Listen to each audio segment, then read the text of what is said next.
그리고 나서 이제 에스더와 모르드게 유대 민족 앞에 떨어진 숙제는 뭐냐면 왕의 조서를 취소하는 일이었습니다. 그런데 왕이 에스더와 모르드게의 기대와 다른 말을 해요. 내가 한번 하만을 통해서 왕의 조서를 내렸기 때문에 그 조서는 뒤집을 수 없다. 하만이 죽었지만 모든 유대 민족에게 처한 어려움들은 그대로 남아있다는 얘기예요. 새로운 제안을 하게 됩니다. 하만에게 줬었던 것처럼 에스더와 모르드게에게도 인지를 주고 다시 얘기해요. 너희도 조서를 써라. 이렇게 얘기를 해요. 모르드게가 새로운 조서를 쓰는데 그 조서가 무슨 내용이야? 유대인들 너희들도 뭐하란 얘기예요? 맞서서 싸워서 너희의 처자와 너희의 가족과 너희의 자녀들을 다 지켜내라. 너희의 재산 모든 것을 다 지켜내라. 뿐만 아니라 지금까지 너희가 하나님의 백성이라고 반대했던 모든 원수들을 너희가 같이 쳐들어가서 진멸해라 라고 오히려 공격을 하라, 전쟁을 하라 라는 그 조서를 모르드게가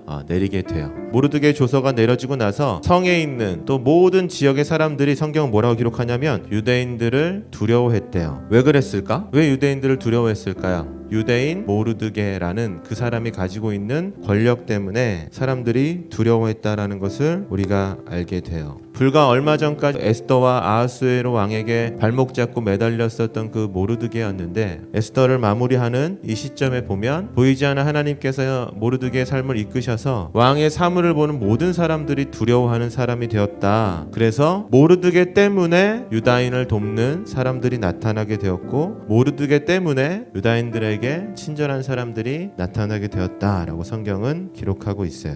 해피엔딩이죠. 그죠? 그런데 오늘 읽은 본문 말씀이 조금 저희가 이게 뭐지? 라는 생각이 드는 말씀이에요. 그렇게 얘기가 다 끝났거든요. 오늘 말씀 다시 한번 보세요, 여러분. 에스더가 이르되 하만의 10 아들의 시체를 나무에 매달게 하소서 하니. 왜 에스더가 모든 것들이 다 정리가 됐는데 하만의 10명의 아들들을 다 죽여달라고 얘기했을까? 복수할까봐. 네.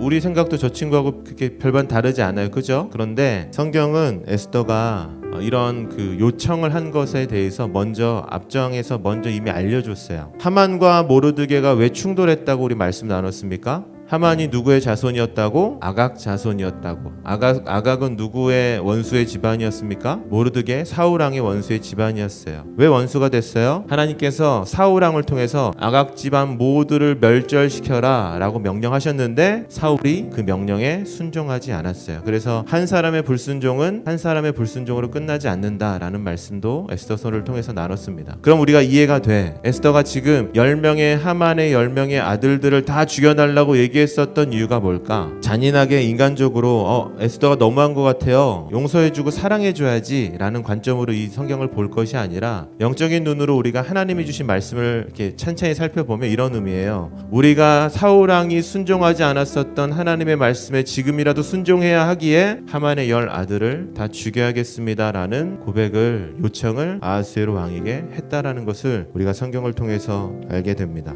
이게 우리식으로 우리에게 적용해서 풀어서 설명하면 이런 거예요, 여러분. 우리가 죄를 짓습니다. 그죠, 여러분? 어느 누구도 할 거 없이 다 죄인이에요. 우리가 다 죄인입니다. 날마다 죄를 지어요. 그래서 우리가 뭐 해요, 여러분? 회개합니다. 여러분, 그런데 중요한 게 있어요. 죄를 지었고 하나님 앞에 불순종했고 하나님의 말씀대로 살지 않아서 내가 마음으로 회개하는 것은 참 귀한 일이고 반드시 해야 되는 일이고 절대로 잊지 않고 해야 하는 일이에요. 그런데 그보다 더 중요한 것, 그만큼 더 중요한 것, 그와 함께 더 중요한 것은 무엇이냐면 오해하지 말고 들으세요. 회개에 따른 결단의 삶이 분명히 있어야 된다는 거예요.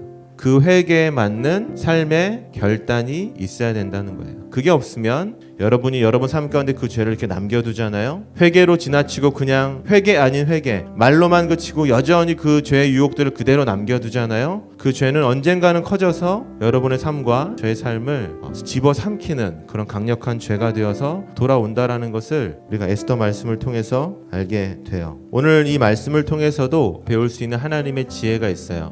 내 삶 가운데 하나님을 사랑하지 못하고 하나님을 순종하지 못하고 하나님에게 사랑하고 따라가지 못하게 하는 모든 것들을 그냥 남겨둬서는 안 되구나 라는 것을 우리가 알게 됩니다. 여러분 삶 가운데 제 삶 가운데 하나님이 기뻐하시지 않는 것을 남겨둔다면 그 남겨둔 것을 통해서 저와 여러분의 삶을 무너뜨리는 죄로 우리를 집어삼키는 일이 될 수밖에 없다라는 것을 우리가 오늘 이 말씀을 통해서도 알게 됩니다. 여러분 에스더 10장까지 우리가 읽었는데 10장에서도 9장에서도 하나님은 등장하지 않아요. 하나님의 말씀은 여전히 모든 곳에서 기록되어 있지만 하나님이 지켜주셨어 라는 말이 기록되어 있지 않아요. 불임절을 정할 때에도 이들은 하나님이 우리를 지켜주셨어 라고 얘기하지 않아요. 저는 일부러 그랬다고, 하나님이 그렇게 일부러 성경에 기록하셨다고, 사람이 기록했지만 성경을 통해서 하나님이 기록하신 성경이기 때문에 저는 하나님이 일부러 에스더서를 통해서 하나님의 이름을 싹 다 걷어내셨다고 믿어요. 왜일까? 우리가 다니엘을 통해서 신실한 하나님의 사람이 어떤 사람인지 봤지만 에스더를 통해서 형편없는 하나님의 사람들이 어떤 사람들인지도 봤어요. 그런데 하나님은 신실한 사람들만 사자굴 에서 구원하시는 분이 아니라 형편없는 사람이라도 그들 때문에 그들을 구원하시는 분이 아니라 그들에게 주셨던 하나님의 약속 때문에, 그들에게 신실하신 하나님이시기 때문에 그들을 구원하신다. 여러분 10장 3절 우리가 읽었지만 여러분 이렇게 되어 있잖아요. 유다인 모르드게가 아하수에로 왕의 다음이 되고 유다인 중에 크게 존경받고, 이렇게 되어 있거든요. 여러분 그런데 이 모르드게 이름을 제 관점이에요. 틀릴 수도 있어요. 그런데 하나님으로 바꿔서 읽어도 이해가 돼요. 제가 읽어드릴게요. 하나님께서 그의 백성이 이익을 도모하여 그의 모든 종족을 안위하셨나이다.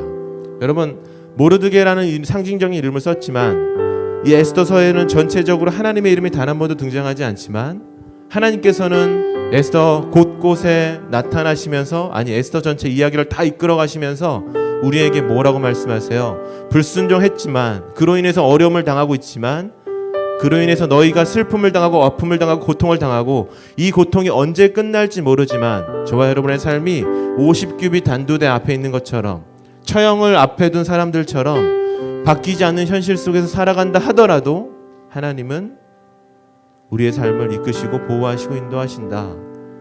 내가 그런 너희의 하나님이라고 에스더서를 통해서도 우리가 알게 됩니다. 그래서 여러분 이런 착각하지 말라고 제가 에스더 말씀을 나누기로 결정했어요. 공부 잘하고 믿음 좋고 기도 열심히 하고 신실한 하나님의 사람 하나님이 쓰실 겁니다. 그러나 형편없는 사람, 지금 앞이 보이지 않는 사람, 점수가 바닥인 사람, 어떻게 하나님이 인생을 풀어가실지 모르지만 그런 사람들도 하나님이 동일한 계획과 동일한 은혜와 동일한 발걸음을 인도해 주고 계시다는 것을 여러분 이 에스더 말씀을 통해서 꼭 기록하셨으면 좋겠어요. 그리고 한 가지 더 중요한 것, 오늘 이 에스더 말씀을 다 기억해서 내 삶 가운데 불순종을 남겨두면 안 되는구나 라는 그 생각을 가지고 여러분 이번 방학 기간에 하나님의 기뻐하시지 않은 여러분의 안 좋은 습관들을 끊어내는, 내버려두지 않고 끊어내는 그런 계획들을 세우고 기도하면서 복된 방학을 보내셨으면 좋겠다라는 생각을 하게 돼요.